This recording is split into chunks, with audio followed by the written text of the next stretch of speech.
Bienvenidos a leer toda la Biblia.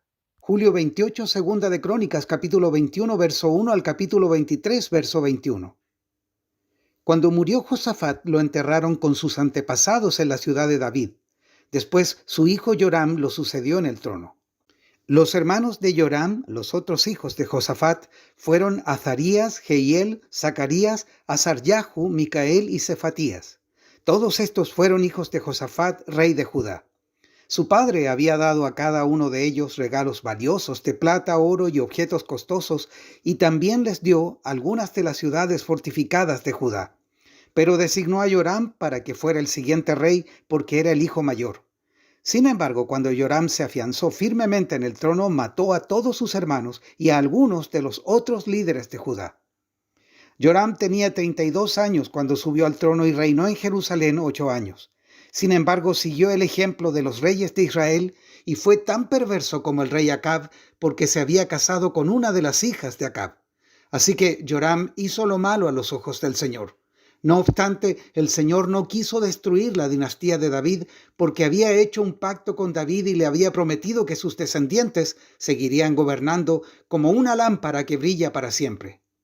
Durante el reinado de Joram, los edomitas se rebelaron contra Judá y coronaron a su propio rey. Entonces Joram marchó con todo su ejército y todos sus carros de guerra. Los edomitas rodearon a Joram y a los comandantes de sus carros, pero él los atacó de noche al abrigo de la oscuridad. Aún así, Edom ha sido independiente de Judá hasta el día de hoy. La ciudad de Libna también se rebeló por ese mismo tiempo. Todo esto ocurrió porque Joram había abandonado al Señor, Dios de sus antepasados. Había construido santuarios paganos en la zona montañosa de Judá y había inducido a la gente de Jerusalén y de Judá a apartarse del buen camino y a entregarse a dioses paganos. Luego el profeta Elías le escribió la siguiente carta a Joram. Esto dice el Señor, Dios de tu antepasado David. Tú no has seguido el buen ejemplo de tu padre Josafat ni el de tu abuelo Asa, rey de Judá. En cambio, has sido tan perverso como los reyes de Israel. Has llevado al pueblo de Jerusalén y de Judá a rendir culto a los ídolos, tal como lo hizo el rey Acab en Israel. Incluso has matado a tus propios hermanos, hombres que eran mejores que tú. Por eso ahora el Señor está a punto de herirte con un fuerte golpe a ti, a tu pueblo, a tus hijos, a tus esposas y a todo lo que te pertenece. Sufrirás una grave enfermedad abdominal que se empeorará cada día hasta que se te salgan los intestinos. Después el Señor incitó a los filisteos y a los árabes, pueblos que vivían cerca de los etíopes, para que atacaran a Joram. Marcharon contra Judá, derribaron sus defensas y se llevaron todo lo que había de valor en el palacio real, incluso a los hijos y a las esposas del rey. Solo quedó con vida Ocosías, el menor de sus hijos. Después de todo esto, el Señor afligió a Joram con una grave enfermedad intestinal. Cada día empeoraba y al cabo de 2 años se le salieron los intestinos por causa de la enfermedad y murió con terribles dolores. Su pueblo no hizo una gran hoguera funeraria para honrarlo, como se había hecho con sus antepasados. Joram tenía 32 años cuando subió al trono y reinó en Jerusalén 8 años. Nadie sintió pena cuando murió. Lo enterraron en la ciudad de David, pero no en el cementerio de los reyes.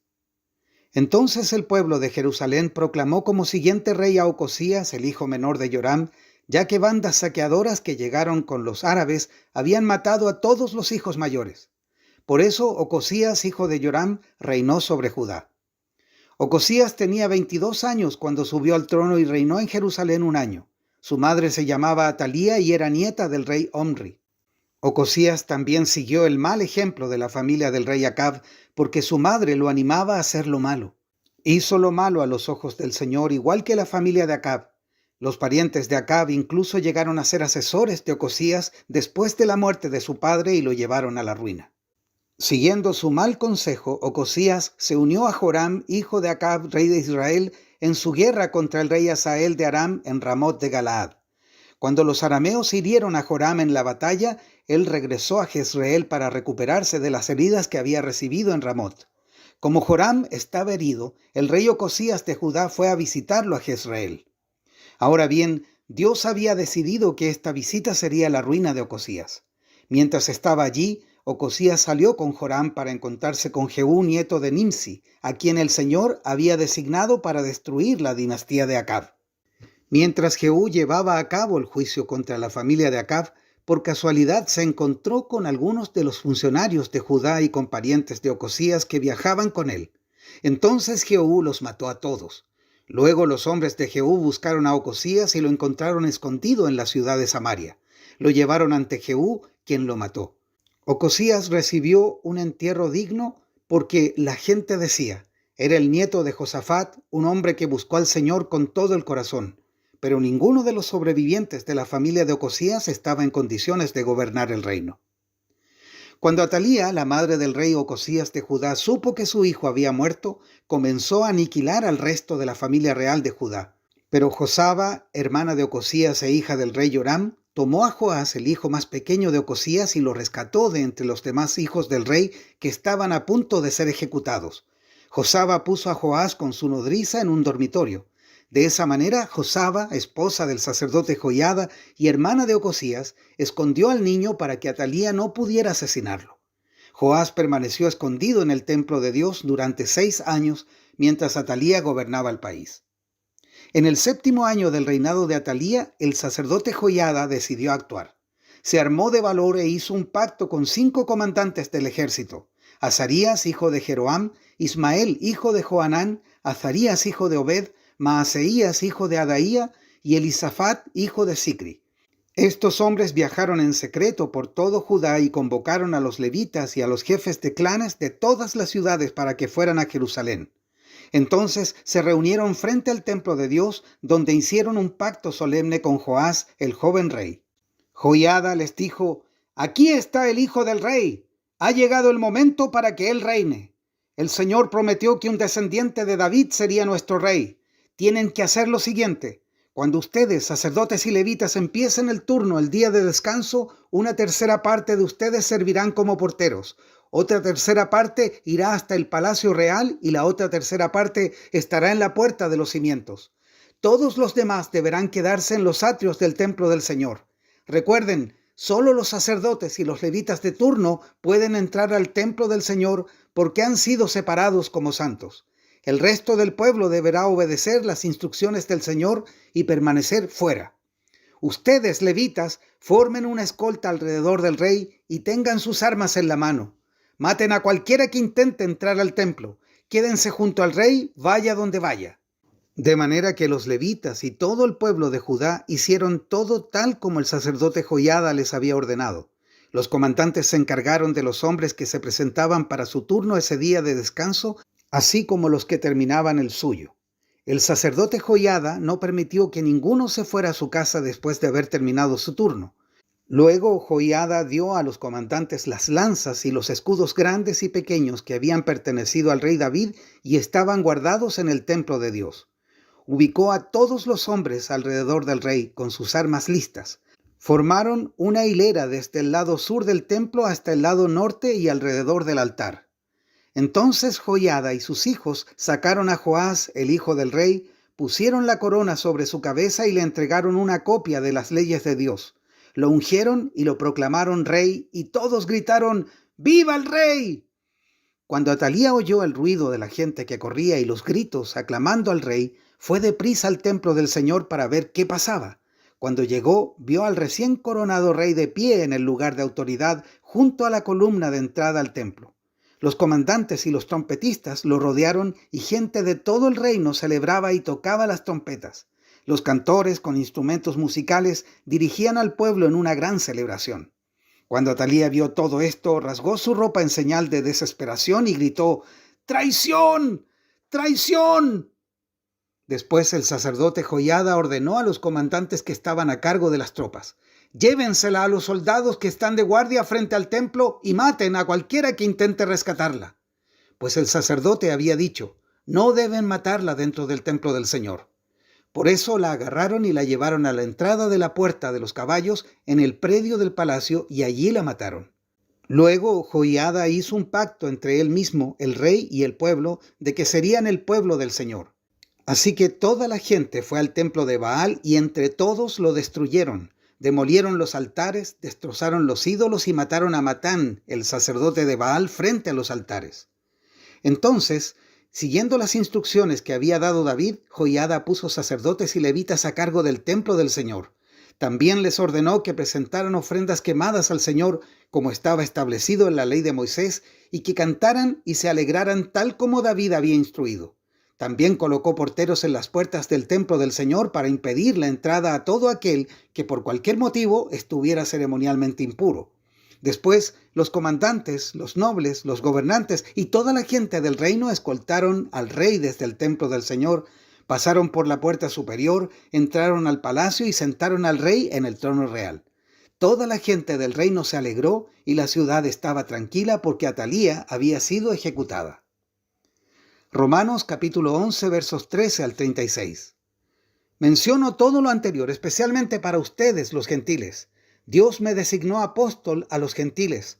Pongo énfasis en esto porque de alguna manera quiero hacer que los hijos de Israel sientan celos de lo que tienen ustedes los gentiles y entonces yo pueda salvar a algunos de ellos. Pues si el rechazo de ellos hizo que Dios ofreciera la salvación al resto del mundo, la aceptación de ellos será algo aún más maravilloso. Será vida para los que están muertos. Y dado que Abraham y los otros patriarcas fueron santos, sus descendientes también serán santos, del mismo modo que toda la masa de pan es santa porque la porción que se da como ofrenda es santa. Pues si las raíces del árbol son santas, las ramas también lo serán. Algunas ramas del árbol de Abraham, algunos del pueblo de Israel, han sido arrancadas, y ustedes, los gentiles que eran ramas de un olivo silvestre, fueron injertados. Así que ahora ustedes también reciben la bendición que Dios prometió a Abraham y a sus hijos, con lo cual comparten con ellos el alimento nutritivo que proviene de la raíz del olivo especial de Dios. Así que no se jacten de haber sido injertados para reemplazar a las ramas que fueron arrancadas. Ustedes son solo una rama, no son la raíz. Tal vez digas, bueno, esas ramas fueron arrancadas para darme lugar a mí. Es cierto, pero recuerda, esas ramas fueron arrancadas porque no creyeron en Cristo y tú estás allí porque sí crees. Así que no te consideres tan importante, más bien teme lo que podría suceder. Pues si Dios no perdonó a las ramas originales, tampoco te perdonará a ti. Fíjate en que Dios es bondadoso pero también es severo. Es severo con los que desobedecen, pero será bondadoso contigo si sigues confiando en su bondad. En cambio, si dejas de confiar, tú también serás arrancado por completo. Y si el pueblo de Israel abandona su incredulidad, volverá a ser injertado, pues Dios tiene poder para volver a injertarlo en el árbol.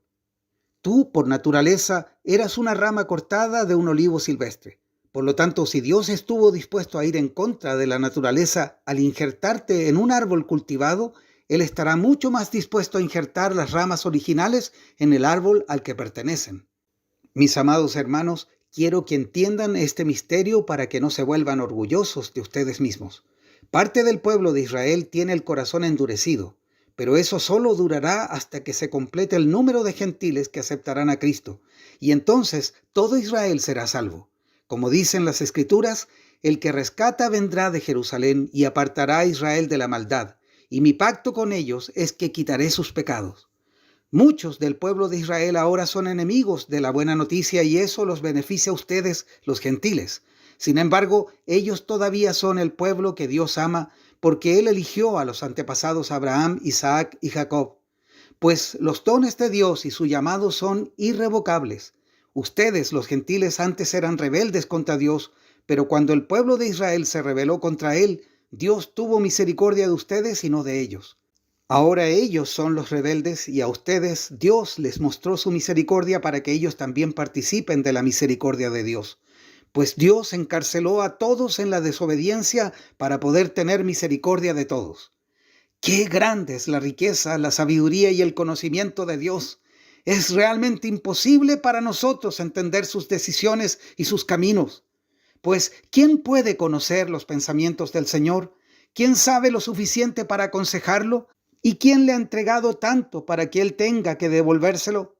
Pues todas las cosas provienen de Él y existen por su poder y son para su gloria. A Él sea toda la gloria por siempre. Amén. Salmos 22, versos 1 al 18. Dios mío, ¿por qué me has abandonado? ¿Por qué estás tan lejos cuando gimo por ayuda? Cada día clamo a ti, mi Dios, pero no respondes. Cada noche oyes mi voz, pero no encuentro alivio. Sin embargo, tú eres santo, estás entronizado en las alabanzas de Israel. Nuestros antepasados confiaron en ti, los rescataste, clamaron a ti, los salvaste, confiaron en ti y nunca fueron avergonzados. Pero yo soy un gusano, no un hombre. Todos me desprecian y me tratan con desdén. Todos los que me ven se burlan de mí, sonríen con malicia y menean la cabeza mientras dicen: «Este es el que confía en el Señor». Entonces que el Señor lo salve. Si el Señor lo ama tanto, que lo rescate Él. Sin embargo, me sacaste a salvo del vientre de mi madre, y desde que ella me amamantaba me hiciste confiar en ti. Me arrojaron en tus brazos al nacer, desde mi nacimiento. Tú has sido mi Dios. No te quedes tan lejos de mí, porque se acercan dificultades y nadie más puede ayudarme. Mis enemigos me rodean como una manada de toros. Toros feroces de Basán me tienen cercado. Como leones abren sus fauces contra mí, rugen y despedazan a su presa. Mi vida se derrama como el agua y todos mis huesos se han dislocado. Mi corazón es como cera que se derrite dentro de mí. Mi fuerza se ha secado como barro cocido. La lengua se me pega al paladar. Me acostaste en el polvo y me diste por muerto. Mis enemigos me rodean como una jauría de perros. Una pandilla de malvados me acorrala. Han atravesado mis manos y mis pies.